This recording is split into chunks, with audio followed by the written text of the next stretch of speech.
media palhangias choches pathurje che gumar tangas ngati ska dinanga salpo chogoshira yang chiezna nije channel ngunika yok pami mangpos kije hindi na chiezerten kije hindi na chi tisten mape moldugale kyot pasang tonsa nang stunte tuz nang stunte ngata mizer khame charuk in basang e press conference pina dene ngaje hindi na angjuin tene ladakh sinang jun hale hindi na te phia जुगुशस खापचान चेजरना यू एलजी स्कुंदुन नंग डेलते योदियाले तो आज के इस प्रेस कॉन्फ्रेंस के माध्यम से मैं लद्दाख के लोगों की तरफ से काउंसिल की तरफ से काउंसिलर्स की तरफ से एलजी साहब को एक बहुत ही महत्वपूर्ण पैगाम पहुंचाना चाहता हूं।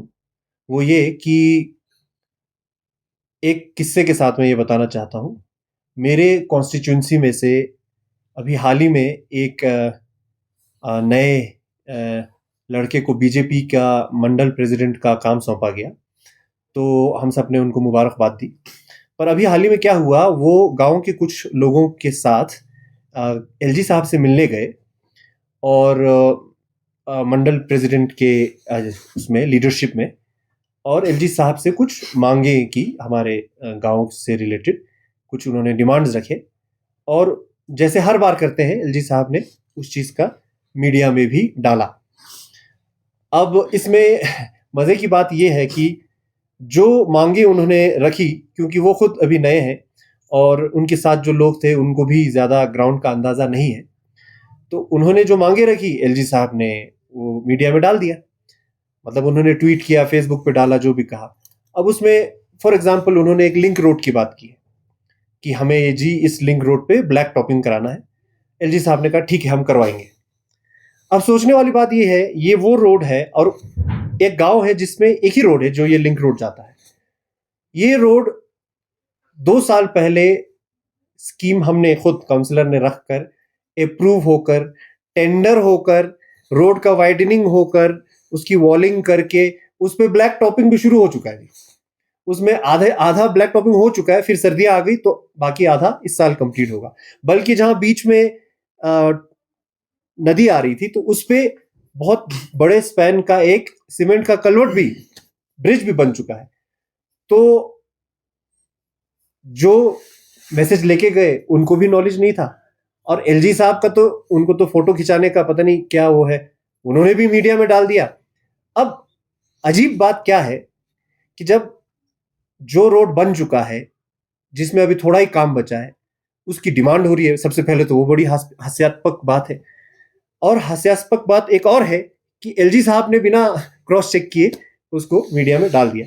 तो लद्दाख के लोगों की तरफ से, काउंसिलर्स की तरफ से, काउंसिल की तरफ से एलजी साहब को मैं ये रिक्वेस्ट करना चाहता हूं, निवेदन करना चाहता हूं कि ग्राउंड का अगर आपको मालूम नहीं है तो सिर्फ मीडिया में डालने के लिए आप इस तरह से ना डालें, क्योंकि हो क्या रहा है कि आप सिर्फ एक पॉलिटिकल टूल बन के आप रह जा रहे हैं। क्योंकि किसी भी पार्टी का, मैं ये नहीं कहूंगा कि मैं कांग्रेस का हूं तो बीजेपी का, कल बीजेपी का मंडल प्रेसिडेंट आपके पास आया, कोई भी आदमी आके आपके साथ फोटो खिंचाता है, आप हाँ जी करते हैं, और वो गांव में जाकर आपको एक पॉलिटिकल टूल की तरह यूज करते हैं।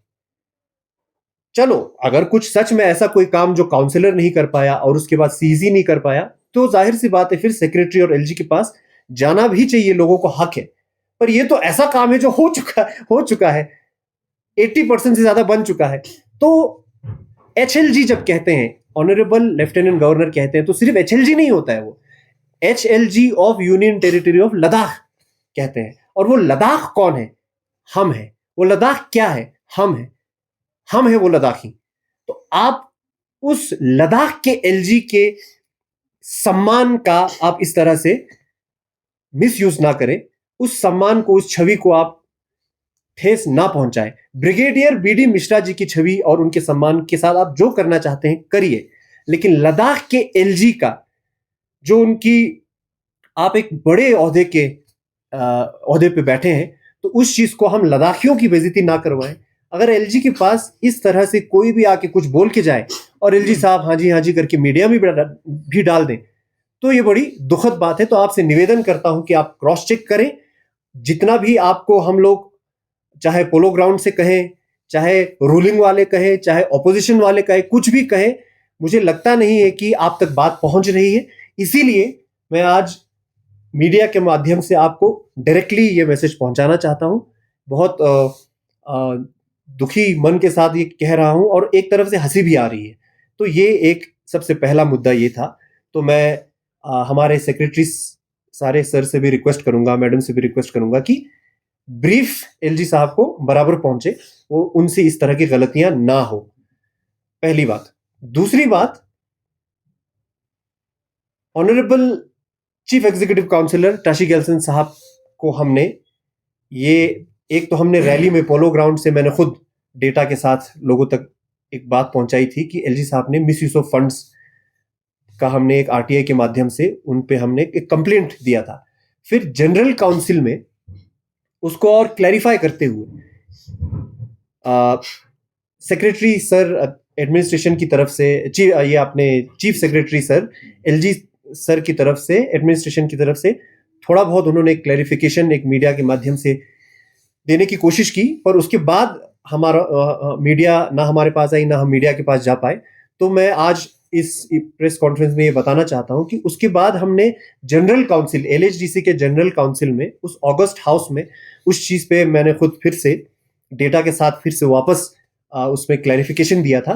तो तब सीसी साहब ने, जिसका सबने समर्थन किया, किसी ने अपोज नहीं किया, बल्कि सीसी साहब ने तो नोट अपने नोट पैड पे नोट भी किया और मैंने उनसे डायरेक्ट रिक्वेस्ट किया कि आपके माध्यम से दिल्ली में हाई कमांड तक ये पहुंचे, मिनिस्ट्री तक ये पहुंचे कि इस तरह का यहाँ पे लद्दाख में हो रहा है। तो सीसी साहब ने उस पर हामी भी भरी थी।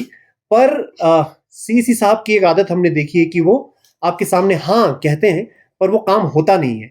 तो ये बहुत लंबा इन्होंने खींचा है।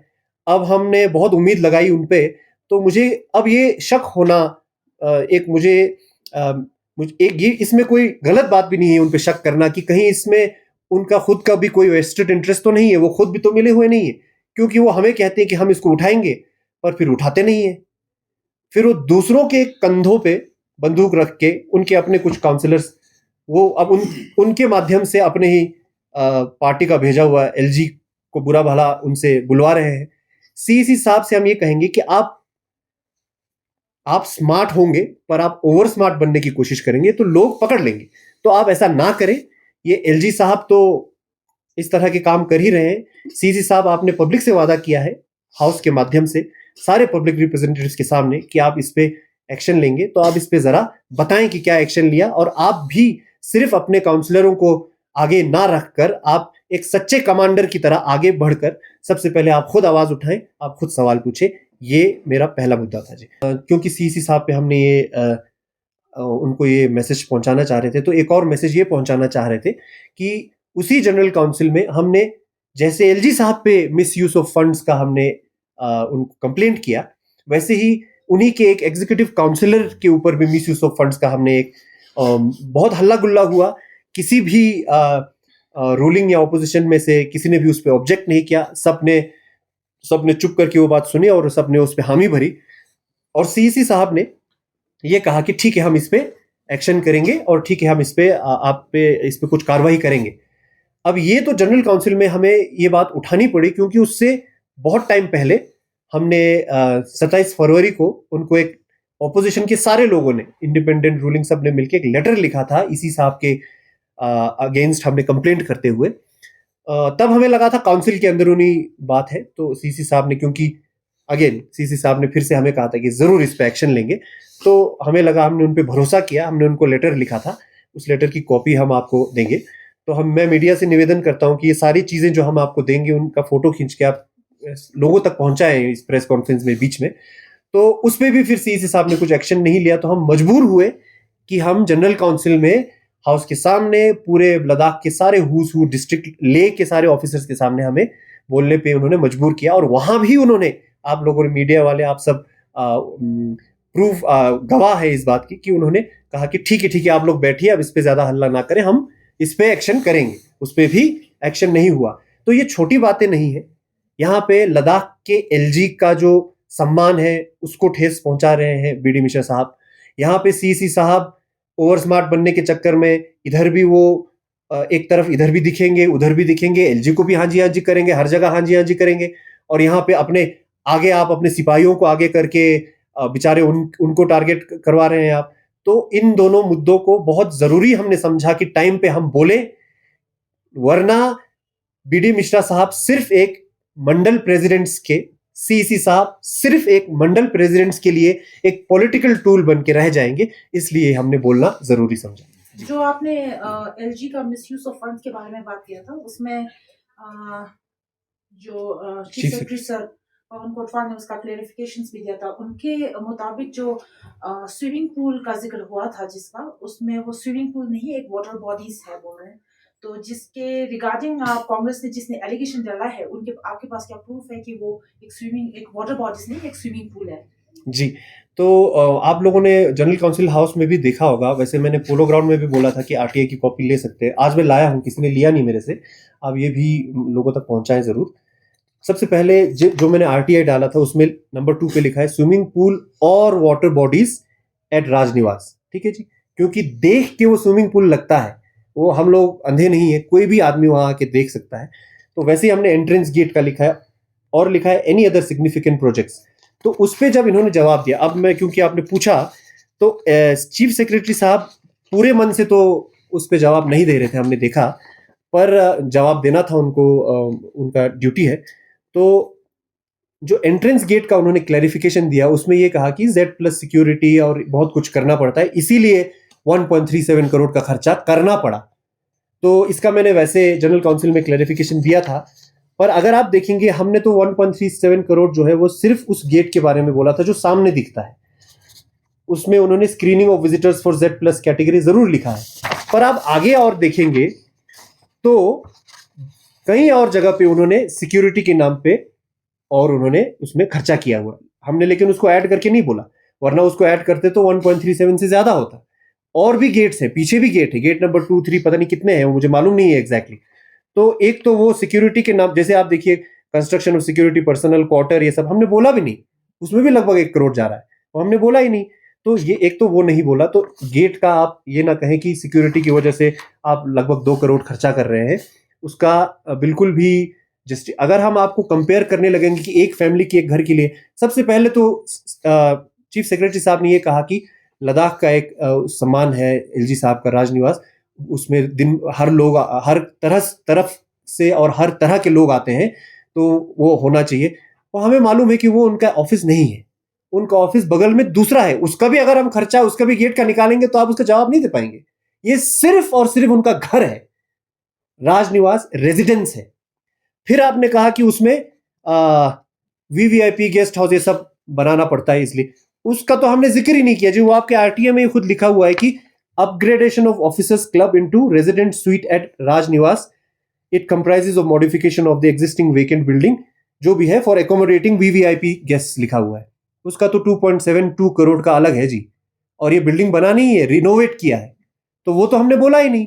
आप उस चीज को इसमें ना मिक्स करें, वो सिर्फ आपके घर पे जो बना है हमने उसकी बात की। जैसे कि एक ग्रीन हाउस है जी, जो स्टैंडर्ड ग्रीन हाउस गांव वालों को मिलता है, जो लगभग 5 लाख में बनता है, उस पे उनका 53 लाख खर्चा हुआ है जी। मैं निवेदन करूंगा, जैसे प्रेसिडेंट्स हाउस में लोगों को साल में एक बार आने के विजिट करने का वो होता है, आप एक बार हमारे फार्मर्स को जिनको लद्दाख ग्रीन हाउस दिया है उनको अपने वहां विजिट करवाएं और ये दिखाएं कि आपका 53 लाख किस में खर्चा हुआ है। एक साल में 26 जनवरी के बाद कभी किसी दिन आप पब्लिक को बुलाइए, क्लैरिफाई कीजिए। तो ये एक है। और दूसरी बात, सबसे जरूरी बात, जो स्विमिंग पूल और उसमें चीफ सेक्रेटरी साहब ने कहा, वो स्विमिंग पूल नहीं, वाटर पॉन्ड है इरिगेशन के लिए, जो उन्होंने आरटीए में भी लिखा है। अब वाटर पॉन्ड कैसा होता है वो हम भी जानते हैं, हमारे गांव में हम बचपन से देख रहे हैं, हर गांव में है। तो उन्होंने उसमें एग्जाम्पल दिया चीफ सेक्रेटरी साहब ने कि वाटर पॉन्ड जैसे हमने साबू में एक बनवाया था, वैसा ही एक राजनिवास में बन रहा है। जनाब, साबू में जो बन रहा था वो है वाटर पॉन्ड, ये आप देख सकते हैं। मेरे पास और भी फोटोज पड़े हैं, मैं खुद वहां पे विजिट करके आया हूं, आपको सॉफ्ट कॉपी भी दूंगा, आप देख सकते हैं। एक रेगुलर वाटर पॉन्ड जो किसी भी गांव में होता है, वैसा ही एक वाटर पॉन्ड साबू में है। और उसमें हाँ जरूर फ्लड प्रोटेक्शन के लिए इन्होंने इस पे एक सीमेंट का एक एम्बैंकमेंट बनाया है। और मैंने पता करने की कोशिश की और इसमें 28 लाख रुपए खर्चा हुआ है। ये करने में। अब आप देखिए वही सेम ऐसा ही एक पॉन्ड जो राजनिवास में बना है वो ये है जी। आप खुद देखिए उस पॉन्ड में और इस पॉन्ड में फर्क आपको नजर आ रहा है। अगर आपने जिंदगी में कोई स्विमिंग पूल देखा होगा तो पहली बार इस फोटो को देख के आपको क्या लग रहा है कि ये स्विमिंग पूल है कि इस तरह का इरिगेशन वाटर पॉन्ड है। आप फर्क खुद देख सकते हैं। हमने आरटीआई में स्विमिंग पूल इसलिए डाला क्योंकि ये देख के हमको स्विमिंग पूल लगा। अगर आप कहते हैं स्विमिंग पूल नहीं है तो या तो ऐसा कीजिए, ऐसा ही इरिगेशन पॉन्ड आप हर गांव में बनवाइए। जो साबू वाला आप एग्जांपल दे रहे हैं उसमें भी टाइल लगवाइए, उसका भी शेप आप दिल, बटरफ्लाई जो बनाना चाहते हैं उसमें सब बनाइए। या तो आप फिर ये झूठ ना बोले 3 पॉइंट आपको आप कैसे जस्टिफाई करेंगे जनाब 3.64 crore for a water pond swimming pool. हमने ये कभी नहीं बोला कि आपने स्विमिंग पूल क्यों बनाया, बनाइए स्विमिंग पूल, है ना। तब तो फिर भी आप जस्टिफाई कर पाते कि इतना खर्चा क्योंकि वीवीआईपी स्विमिंग पूल है। आप कह रहे हैं इरिगेशन पॉन्ड के लिए 3.64 करोड़, आप अपने पैर पे कुल्हाड़ी मार रहे हैं। How will you justify 3.64 crore for a irrigation pond which normally takes only 20 to 30 40 lakh, maximum 50 lakh. अभी एक कंसोलिडेटेड फंड रखा हुआ है जिसमें सारे गांव में इरिगेशन पॉन्ड्स कहीं भी अगर जरूरत पड़े तो इरिगेशन के पास एक फंड रखने की चर्चा हो रही थी। मुझे मालूम नहीं अभी वो स्कीम में है कि नहीं, क्योंकि आप लोगों की नाकाबिलियत से वो बजट भी कट हो गया तो मालूम नहीं है कि नहीं है। पर अगर रखा हुआ है तो उसमें 4 करोड़ था जी पूरे डिस्ट्रिक्ट के इरिगेशन पॉन्ड्स को रिपेयर करने के लिए, और 4 करोड़ के लगभग तो आपने एलजी साहब के पुल पे ही लगा दिया। तो आप लोग, अगर आपके पास, आप प्रूफ की बात कर रहे हैं, हमारे पास प्रूफ है, आप सारा कुछ लीजिए, और भी प्रूफ चाहिए तो वो भी दिखाएंगे। पर हम खुद लद्दाख के, क्योंकि हम है लद्दाखी, लद्दाख के ऑनरेबल लेफ्टिनेंट गवर्नर की छवि को हम ज्यादा ठेस नहीं पहुंचाना चाहते हैं। तो आप लोग बार बार हमें ना उकसाएं। धन्यवाद। अच्छा, अंत में ये जो अभी इस्माइला साहब ने बोला मिसयूज ऑफ फंड, उस पर मैं एलजी साहब को कुछ और इन्फॉर्मेशन देना चाहूँगा कि जैसे आपके पास अभी ससपोल कॉन्स्टिट्यूंसी का बीजेपी का मंडल प्रेसिडेंट है ना, हाँ। मंडल प्रेसिडेंट आके जो आपके सामने वो जो डिमांड्स रखते हैं, कई बार ऐसा होता है कि वो ऑलरेडी बना होता है या स्कीम में ऑलरेडी इंक्लूड हो चुका होता है, बस उनको नहीं पता होता जो आपके पास पहुंचे हैं, या फिर ऐसा भी होता है उनको पता होता है वो आपको बताते नहीं है। तो होता क्या है, एक काम के लिए दो पेपर वर्क चल रहा होता है, डुप्लीकेसी हो जाता है बहुत सारे उसके केसेस में, क्योंकि उनको वो या तो आपको जानबूझ के नहीं बताएंगे, या वो हो सकता है कि वो उनको पता ही नहीं है तो वो बताएंगे कैसे, नहीं, वो पॉलिटिक्स के लिए फायदा भी उठाते हैं। वही बिल्कुल। तो ये जो इश्यूज है, आपको मेरे ख्याल से काउंसलर से एक बार कंसल्ट करेंगे, काउंसलर से एक बार पूछ लेंगे, या काउंसलर के थ्रू अगर एक प्रोटोकॉल ही बना दे कि काउंसलर के थ्रू ही आ सकता है, तो वो उससे ये होगा कि आपको कोई ये डुप्लीकेसी नहीं होगा। और ये जो मिसयूज ऑफ फंड, ये एक तरह से मिसयूज ही है, क्योंकि है तो जनता का पैसा। एक काम के लिए आप दो पैसा डालोगे तो वो वेस्ट ही है, एक तरह से मिसयूज ही है। तो ये जो एक प्रोटोकॉल आपको खुद अपने ऑफिस में ये सेट करना चाहिए कि एक काउंसलर के थ्रू ही आएगा या एक सीसी के थ्रू आएगा वो भी चलेगा, लेकिन एक प्रोटोकॉल अगर आप बना सकते हैं तो वो मेरे ख्याल से फंड्स को मिसयूज होने से काफी तरह से बचा सकता है। ये मिसयूज ऑफ फंड्स नहीं, मिसयूज ऑफ एलजी है फॉर पॉलिटिकल पर्पस। तो जो अभी आप जो काम की जो डुप्लीकेसी के बारे में बात कर रहे हैं मीडिया के थ्रू, तो आप उसको लेके पर्सनली एलजी के पास भी जाएंगे क्या? ये सेट ऑलरेडी बना हुआ है? मेरा वाला तो क्योंकि मुझे मालूम है जब वो ग्राउंड पे इंजीनियर भेजेंगे वो बोलेंगे ये तो बना हुआ है जनाब, इसका क्या करना है। तो मेरे वाले में डुप्लीकेसी का तो क्योंकि मैंने पहले ही अब बोल दिया तो उम्मीद है कि डुप्लीकेसी ना हो। और अगर डुप्लीकेसी होता है तो करेंगे क्या? जो ब्लैक टॉप लगा है उस पर वापस से एलजी के नाम का एक और ब्लैक टॉप लगाएंगे, 2 लेयर, क्या करेंगे क्या? तो इसीलिए मेरे ख्याल से मेरे वाले में तो डुप्लीकेसी नहीं होगा। पर ये होता जरूर है क्योंकि एलजी साहब डायरेक्ट वहां सेक्रेटरी डीसी को बुला के बिना सुने उनको ऑर्डर देते हैं, वापस से वो फिर फील्ड पे भेजते हैं और देखते हैं कि भाई वो तो उसमें पहले से, क्योंकि मेरा तो काम हो रखा है।